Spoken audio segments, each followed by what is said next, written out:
রহমতুল্লাহ, ভালো আছেন হ্যাঁ, ভালো।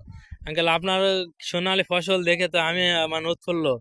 আসলে আপনার কি, আমি উত্তরবঙ্গের সন্তান, এস এম শামীম ওসমান। আপনি আমার চাচা, চাচার সাথে কথা বললে তো ভালোই লাগে। আর আপনার সোনালী ফসল দেখে আমি আসলে উৎফুল্ল। এই এত সুন্দর ফসল কেমনে হলো বলেন তো একটু কৃষকের মাঝে। আমরা গাড়ার সময় প্রতিটা 3টা করে লাইন পর পর একটা করে গলি রাখি, আচ্ছা, যাতে ওষুধ ছিটাও সুবিধা হয়, আলো বাতাস পায়, তাতে রোগ থেকে কিছু মুক্ত পাওয়া যায়। রোগ থেকে মুক্ত পাওয়া যায়। তো আমি দেখতেছি এই যে আপনার ওই ইয়াটা, ফসলের যে লাইনটা খুব একটা চমৎকার। অনেক কৃষক জানে না তো এই। আমরা প্রতিবার ওই 3টা করে পাই, পর পর একটা করে, ও এই 10 আচ্ছা, ফিট পর পর একটা করে, আপনার ফসলে দেখতেছি 7-8 ফিট। যে ওই ধরনের রোগও নেই, কারেন্ট পোকারও তো প্রভাব নাই দেখতেছি। বর্তমান কারেন্ট পোকা নাই, মোটামুটি ভালো আছে।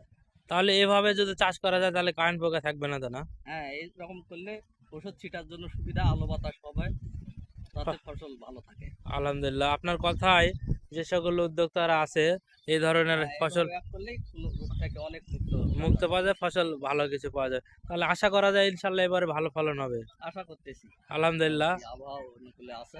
আলহামদুলিল্লাহ। আল্লাহ আপনার আশা কবুল করুক। আপনার সোনালী আঁশ, এই সোনালী সোনার ফসল আপনার ঘরে তোলেন, এই প্রত্যাশা আপনার জন্য দোয়া রইল। সালাম আলাইকুম রহমতুল্লাহ।